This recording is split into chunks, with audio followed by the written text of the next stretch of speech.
you amazing folks, this is Sharayu.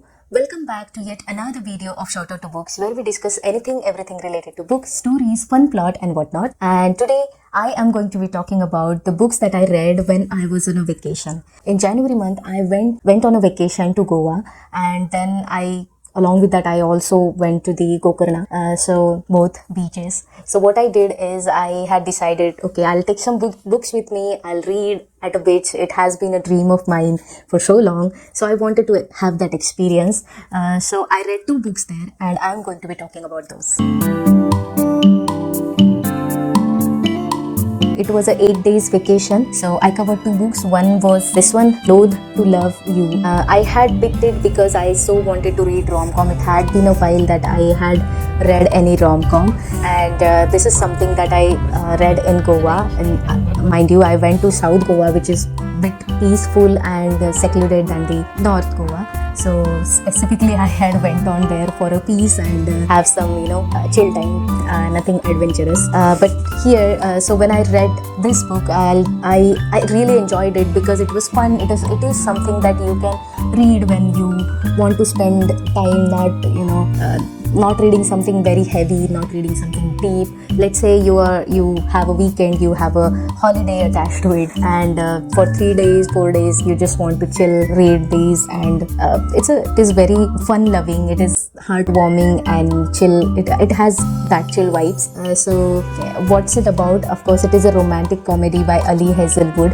and great thing about her books that I really like is the cover of the books. As you can see, it has some cartoon kind of representation of the characters that it has in it. For last book that I had read from Ali Hazelwood was The Love Hypothesis. I enjoyed that too. I specifically pick such books when I'm done with some serious traumatic kind of books and I need some break from those. So that is when I pick this book, and this is a great book if you are in a reading slump. You want to be engaged as much as possible. So this is a great book for that. It consists of 3 short stories and says a novella collection. And all 3 stories have the protagonist or the female lead who works in a STEM. So Ali Hazelwood specifically writes around the stories about the women that are in the STEM fields, so science, technology, engineering and mathematics. So women who are working in the STEM fields are generally her female leads.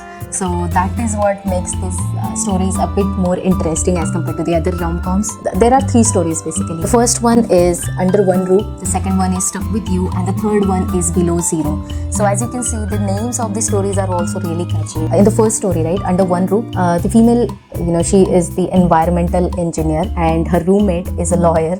And what happens is why they become roommate is another story. So it's like they are having this common person who happens to be her mentor, and he's also related to her somehow. That you will find out when you're reading it. I don't really want to give you any spoilers, but yeah, his name is Liam, her name is Mara. They start off at a really rough patch.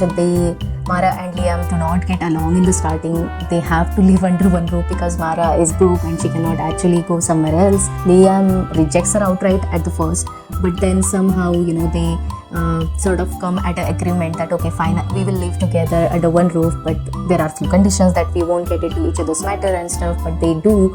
And what happens next? And Mara has this weird colleague who keeps putting her down because she is woman. He has this snarky remarks to her during meetings as if she won't be able to achieve something because she's woman. So Liam, how he reacts to these kind of things, and they sort of start off, despite of starting off at a really rough patch, they keep interacting with each other. Somehow they become each other's friends. They watch some TV shows together. I don't know, always whatever Ali Hazelwood writes, right, in her stories, male leads are lovable. I don't remember hating any of her male leads so far. Okay, so I really like Liam. The next story is Stuck With You. It's actually starting in an elevator. Sadie is the main female lead's name, and the Eric is the male lead character name. Now these two are each other's rivals. At least Sadie believes so, and they are into the civil engineering part. And story starts off with them being stuck in an elevator. So that is why the title says Stuck With You. And in the starting it made me feel claustrophobic. I will be honest with you guys, because the story keeps traversing from past to present, present to future. It doesn't feel like you're all the time in the elevator. But I really enjoyed this story too. Another of Ali's specialty is, I would say, she's really good at describing characters' physical appearances. That makes it easy for reader to visualize in his head, and that's more enjoyable as compared to the stories where you cannot actually picturize a person. I don't know, when I'm reading something like rom-com, which is like when I'm entering into the book expecting it to be the light read, that is when I need this kind of things to support to the stories, like the physical description and the dialogue and their mentioned accents. Okay, if somebody is saying that, okay, guy is having this Australian accent, of course I'm going to look it up, how do they speak, or I can imagine with that accent, right? So that helps a lot. With the light reads, this is something that I need with the support. Of course, with other books I have seen that, for half of the book I'm imagining guy to be blonde, and in the midway it is told that, okay, he is having a dark hair, and that's a bit off-putting, to be honest, but I can understand it might not be the need of the story for those kind of books. But here, because it's a rom-com, definitely it's a need of the story, and I really loved it that she was describing those people very well. The third story is Below Zero. Okay, and this is my favorite story amongst all these three. Most of it is happening in the Arctic Ocean. Okay, it's happening in Arctic Research Center. So this person who is the female lead character, she is working at NASA. She's an aerospace engineer, and she has this colleague who happens to be also the person who contributes to the rejection of one of her passionate missions. She is very passionate about this mission where she has to go to this Arctic Research Center, and she has to research some of the things which will lead to the smoother space related operations or space related missions, which will contribute and which will stand out to be revolutionary in that area. So which is why she's really passionate about that. But what happens is her male lead character, he sort of rejects the idea when she proposes it, and she loses a sponsor, which, as she is very stubborn and she is really passionate, what she does is she looks out on her own for a sponsor, and she gets it. Of course, her sponsor is this bit idiot. She gets a fund also, and she goes on this dangerous mission. So what happens next is, while researching and while trying to place one of her equipment, to drop one of her equipment at the research at the outside, she gets injured and she gets stuck, or she gets caught in the snowstorm. And guess what? Who is there to rescue her? Somebody who has rejected her mission. Of course, our main lead. So what happens next and what sort of story follows is the story of this third story. And I really enjoyed it because there was rescuing involved. There was there were few insecurities that this female character had, and how did those were addressed by the male character, how did those were acknowledged and not invalidated by the male character, was something really interesting in this book. So I really loved the third story. So I think the star rating, right, I would go with the 4.5 out of 5 for this book. If you are looking for something light to read, fun to read, this is the book that you can go with, and I would recommend you all to go with this book, especially when you want to engage as much as possible, because I finished it really soon. The very interesting point about Lothe To Love You is all the three characters, Mara, Sadie, and the third character is Hannah, who is our aerospace engineer. So all these three are friends with each other, and they keep on appearing in each other's stories in bits and pieces, like a character is receiving a message, an email, or they're chatting in the WhatsApp. So even that seems fun, that seems to be appealing to the reader, that you are, despite of these three being different stories, the characters are a bit connected. So it's like reading a single novel but having three bonus chapter 2, which I really enjoyed. And I think I see that many people have already liked it because it seems to be a bestseller. There are some praises for Ali Hazelwood. The next book that I read while I was on a vacation is The Peach Read. Okay. This is the book by Emily Henry. I entered this book, I started reading it at a very secluded place. I was at this resort somewhere at Gokarna beach. It was very silent. There were not many people around, and I started reading this. To be honest, I didn't have any idea when I entered this book. I didn't know what was going to be in there. I didn't know the premise of the book. I didn't know the backstory. I didn't read the blurb also. Although from blurb, you won't feel you won't get what's in it. Okay. So the story goes like this.